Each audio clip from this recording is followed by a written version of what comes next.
often do you think to yourself, if I only knew then what I know now, I would be so much better off? Well, after 15 years of marriage, there are definitely some things that we wish we knew then that we know now.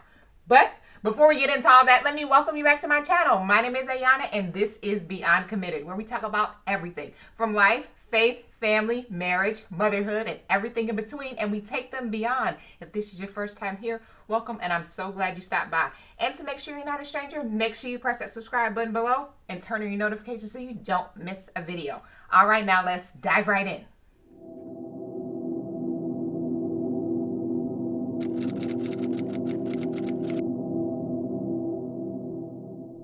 I still can't believe that we have been married for 15 years. I mean, it has been a journey, meeting at 19 and kind of just really growing up together. And there have been so many different lessons that we learned.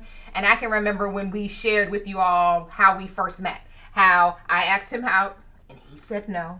But you know, we're here, so there's clearly a different ending to that story. So make sure you check that video out.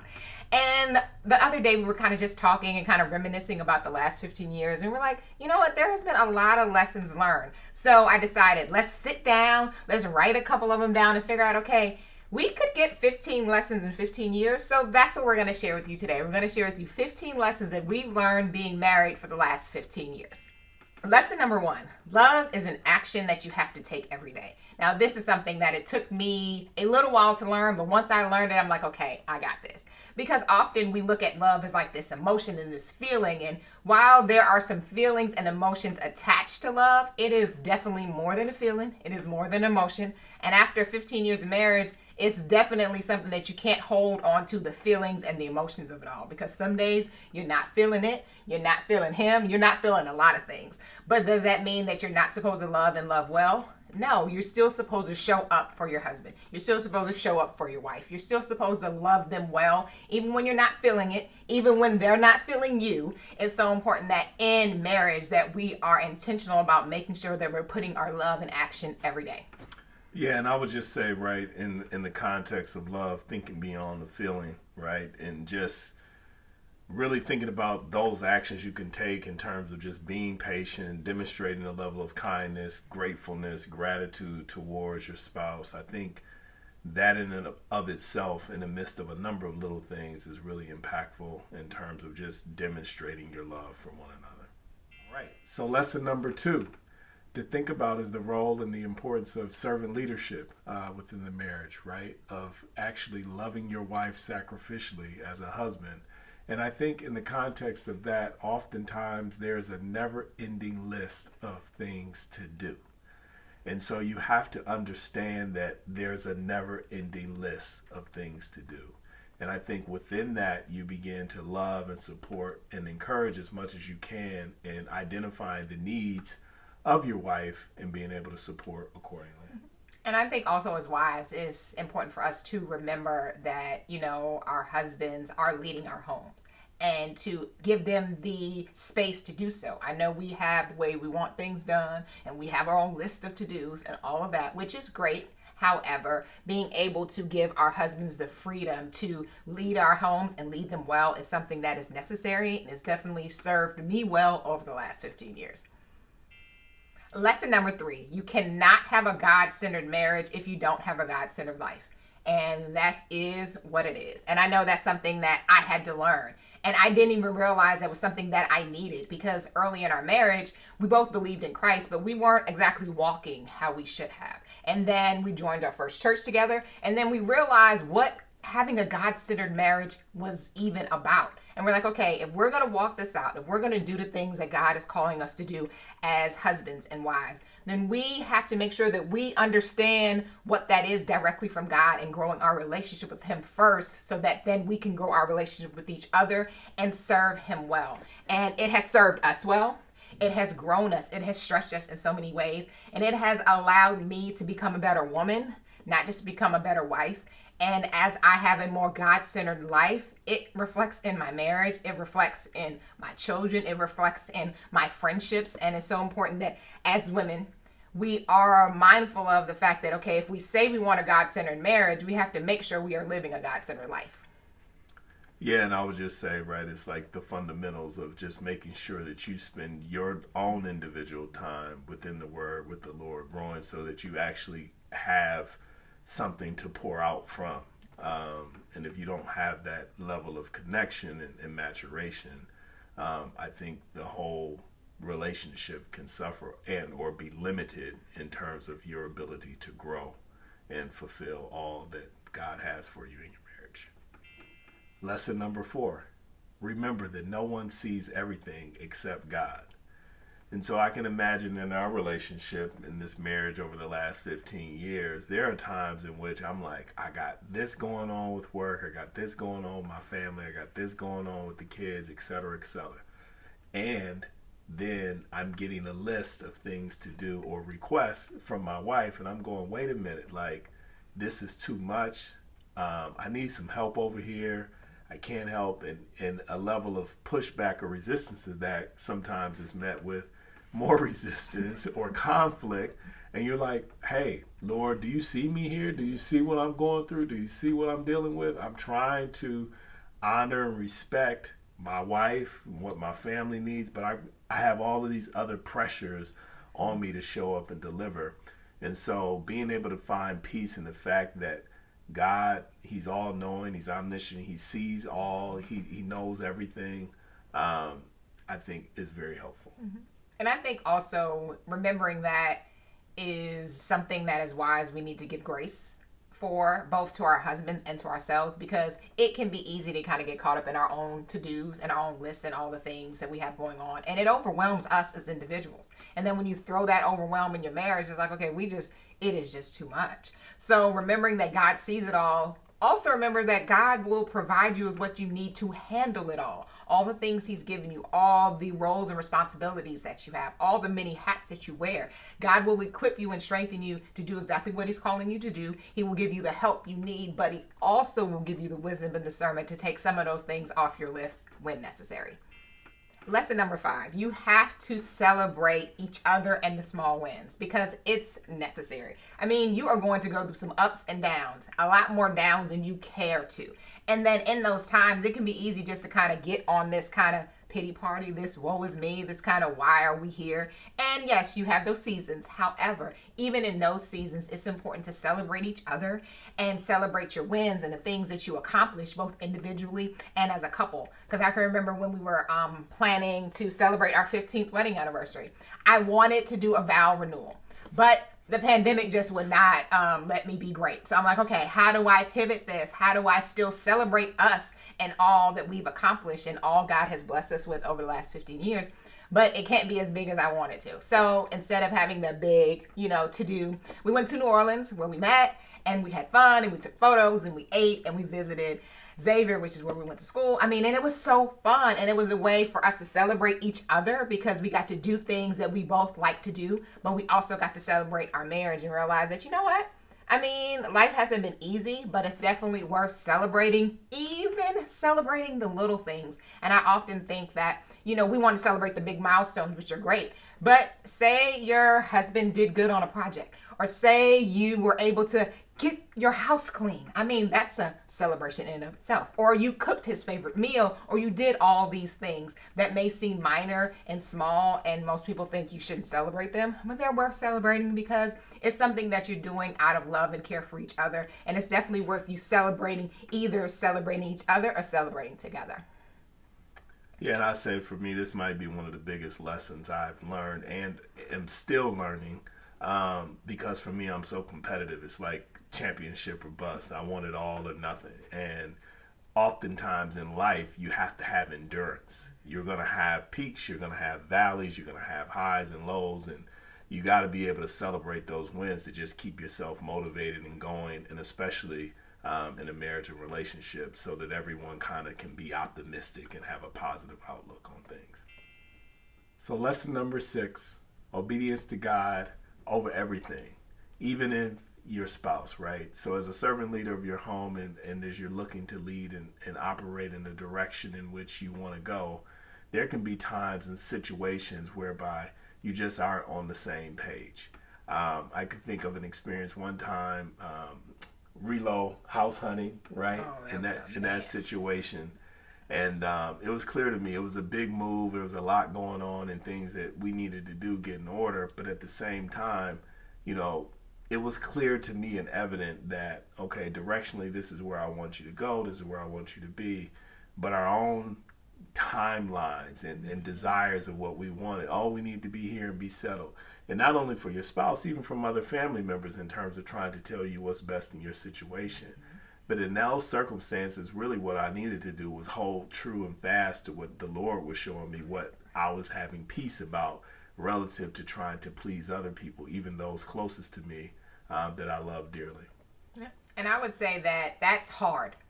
It's very hard because you can almost feel like you're in conflict. You're like, okay, how do I do this? How am I to honor my spouse and honor God? And while honoring God, it may seem like I'm not respecting or honoring my spouse. And I can also, for me, that was kind of like when I became a stay-at-home mom. And I talk about that as well. Because this was something that God was putting on my heart that I should do. And he was not in agreement. He was like, why are we doing that? Where do they do that at? And that's not what I signed up for. But out of obedience, I kept praying. I kept seeking God first. And in that, God honored that. God honored my obedience to him, and then in turn changed his heart. And we're here all these years later. And it's so important that we are mindful of that, realizing that being obedient to God, God will also strengthen you for you to do that. And God will also, soften other people's hearts and different things so that you can do what you were called to first as a child of God, and then honor your spouse in the process.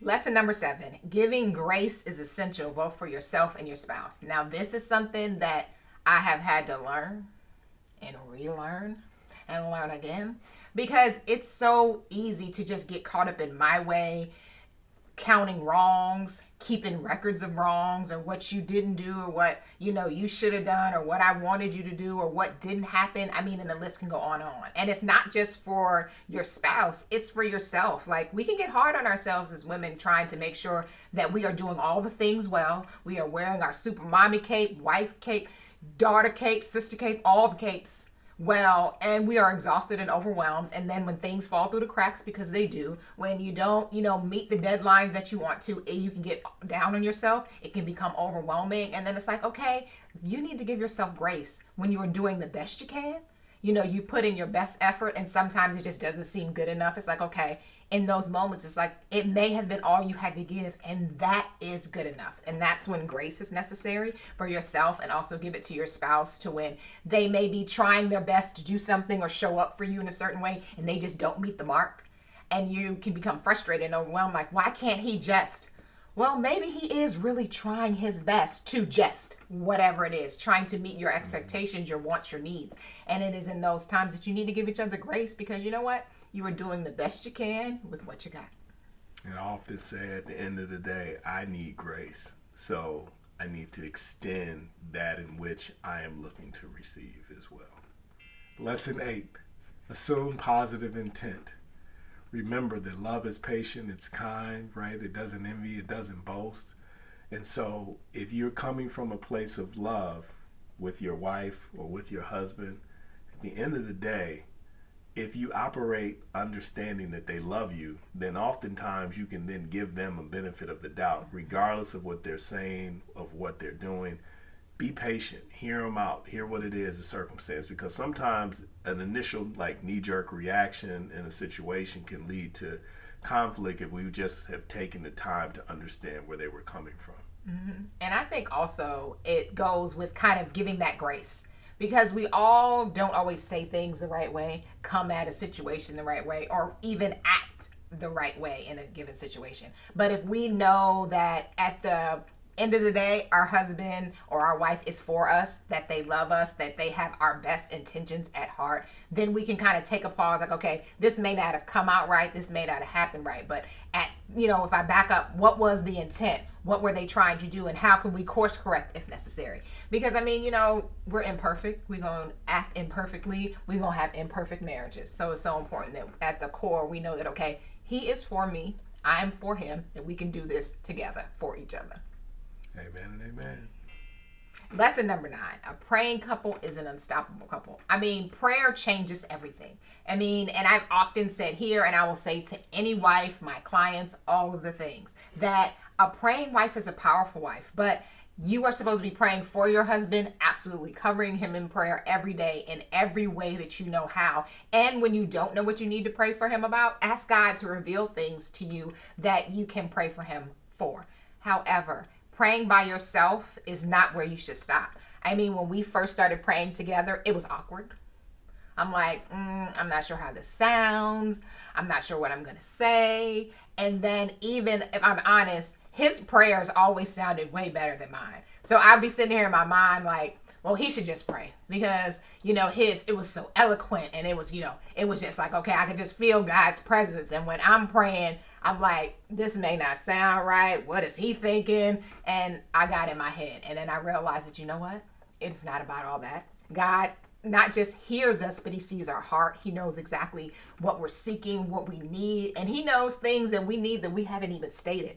And I've seen that how us coming together, even when it was awkward at first, now I look forward to us praying together. I look forward to us spending that time just in prayer together. And sometimes we pray, we're not even like physically together, especially when he travels for work. We've prayed on the phone. It's like, it doesn't matter that, you're not sitting next to each other, bowed at the side of the bed, whatever. You can be standing in the middle of your kitchen, standing in the car. I mean, whatever it is, it's so important that as couples, we are intentional about seeking God, not just individually, but together.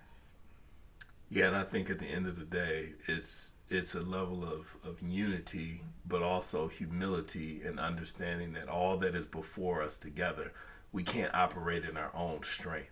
We need his power. We need to avail ourselves to his presence and guidance and direction. And so I would agree. I think anything is possible. Lesson 10, the Eric Special. Watch not only your words, but also your body language. So through the years of being married, I have learned not only to watch out for my words in terms of vocabulary, word choice, but also my tone, and then subsequently my face and the rest of my body and how it goes in terms of my questions and responses in my marriage. It is important. And this probably applies to everybody, but especially the fellas. We like to keep things kind of simple, straight, okay, all right. But sometimes I can say, sure, honey, yeah, and that is what she reads. She doesn't read your words. She hears, she sees, and then she hears. And so just words of wisdom there. Yeah. I mean, and wives, this applies to us because I can cut in a tone and say something really nice, but in my tone, in my body language, that is not, I'm saying something, but that's not what I mean. So it's so important that we are very mindful of that. And it's something that takes work. It's something that takes intentionality. And it's something that you have to give the other grace for as well. Because sometimes you're going to read it on your face and you're going to be like, maybe I shouldn't have said that. Maybe my face shouldn't have looked like that. However, need a little grace with that. And then you also need to sometimes apologize for that. And the other person just needs to accept it and keep it moving. Because, communication is something that you have to work on throughout your life, not just in your marriage, in all relationships, and learning how to communicate well and learning how to read your spouse's body language and situation and know, okay, maybe we shouldn't be talking about this right now because of their body language. Like sometimes Eric will be kind of like sitting still, but I can tell by like kind of how he's sitting, like, okay, maybe this isn't the right time for a certain conversation. So I would like, okay, I'll come back to that later. Or he's in a more open position, like, okay, well, we can talk about this, situation right now because I know he's at a place to where, okay, we can truly have a, impactful conversation and dialogue about something. So making sure that you are not only mindful of your own tone, words, volume, all that, but also reading your spouse as well to make sure, okay, is this the right time and the right place to talk about this? Lesson number 11, it takes a village to have a healthy marriage and a long-lasting marriage.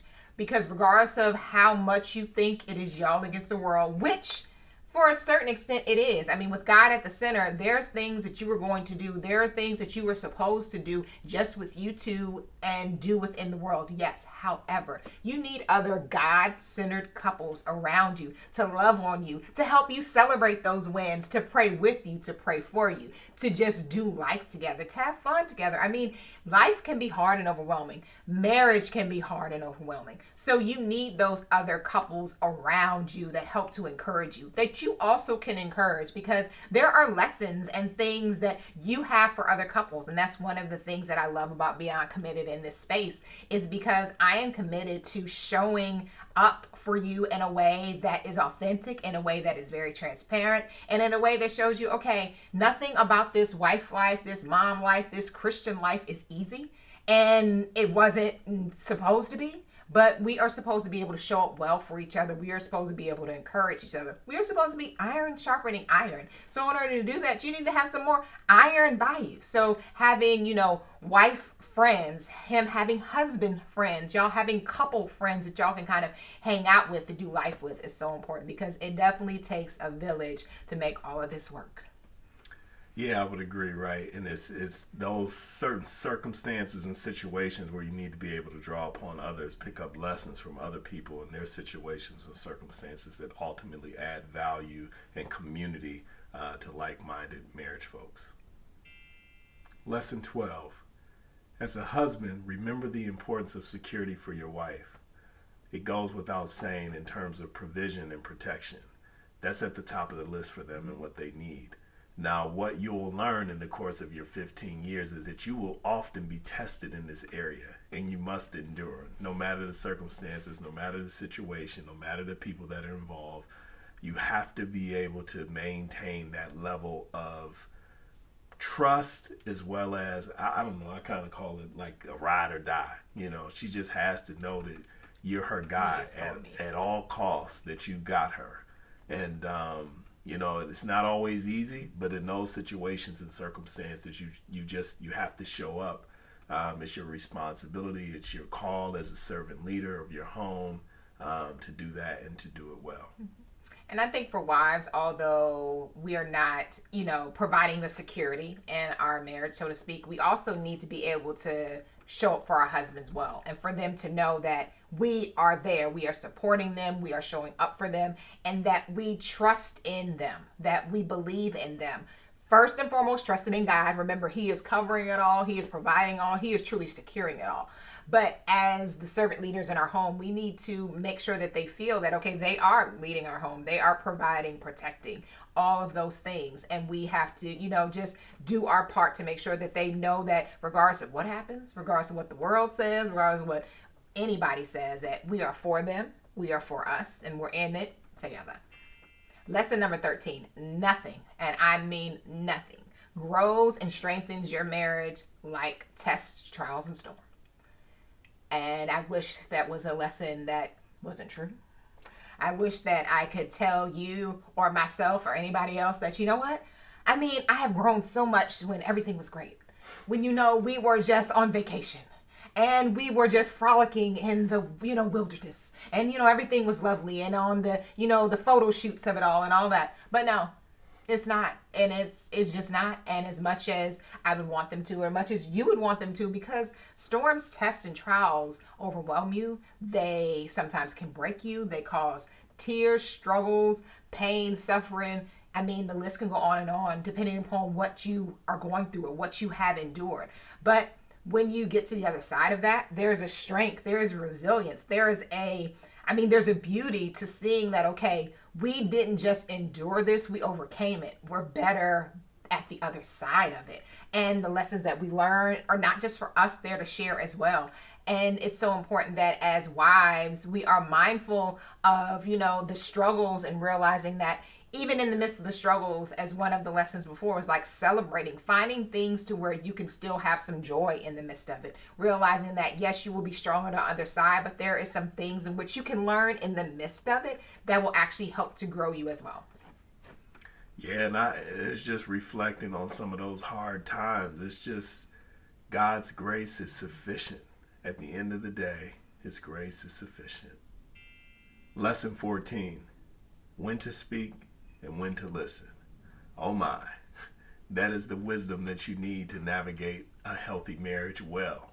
Because oftentimes as a husband, naturally we want to fix everything.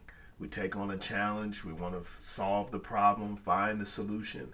But those are times, and I would often say few, in which that's what your wife is actually looking for. Rather, she would have you want to listen and just to be there to provide that emotional support. And again, provide that security to know that you're in her corner and that she has you as a safe haven, a place that she can come to just kind of release, if you will, her perspective. And sometimes it's just not so easy to know when you're supposed to step up and kind of take control in a situation relative to just kind of falling back and listening. Mm-hmm. And I think also for us as women, it's kind of not need to fill in every space with words. You know, we have a lot to say, a lot of things we want to talk about, a lot of, pieces of advice we want to give, and all of that. However, that is not always necessary all the time. Sometimes that's okay. See what I'm saying? Like sometimes you don't need to say anything. Sometimes just being still. Sometimes just being there for your husband. Just giving him a safe space to sit in. He doesn't have to fill the space with words, share everything that's going on in his mind. Sometimes him just knowing that I can sit here with you and we are just fine right here until I have the words to say or don't or whatever. And the fact that you'll be okay with that and you won't need to fill in the space. So as a wife, it's also important that we know when to speak and know when to listen. Lesson number 15. And if you don't remember any of the other lessons, remember this. Marriage should be fun. Yeah. You should have fun. You should do fun things together. Yes, it is a overwhelming experience at times. It is a journey. It takes work. It takes sacrifice. It takes commitment. It takes all of those things. However, it should also be fun. You should have fun together. You should have fun individually. It should be fun because your life and your marriage should be a testament to the world of God's beauty, of God's grace, of God doing so many things in your life. And that should be attractive to other people. So there should be some fun in that. There should be some light in that. There should be some joy in that. And you should be able to put in work so that when your marriage is reflected to the world, it looks okay. That looks like it's fun. It looks like, okay, it's not easy, but it's worth it. Yeah.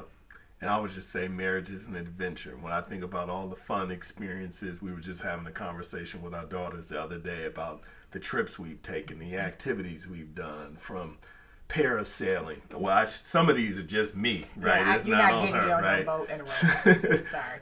Snorkeling and going off on these excursions and adventures. And, it's just fascinating when we reflect, the opportunities that we've had to do certain activities, places we've went, shows that we've saw, entertainment, etc. Like, it's been a blast. These 15 years have been filled with a lot of fun. So even in the midst of a lot of the practical lessons of what you need to do to have a healthy marriage, there has been a tremendous amount of fruit of just rewards and blessings that we have experienced as well. All right, that's it for today. And I want to know, what's your favorite marriage lesson of them? Let me know in the comment box below. And if you like this video, make sure you give it a thumbs up. And then make sure you press that subscribe button and turn on your notifications so you don't miss a video. All right, now, until we see you again, bye.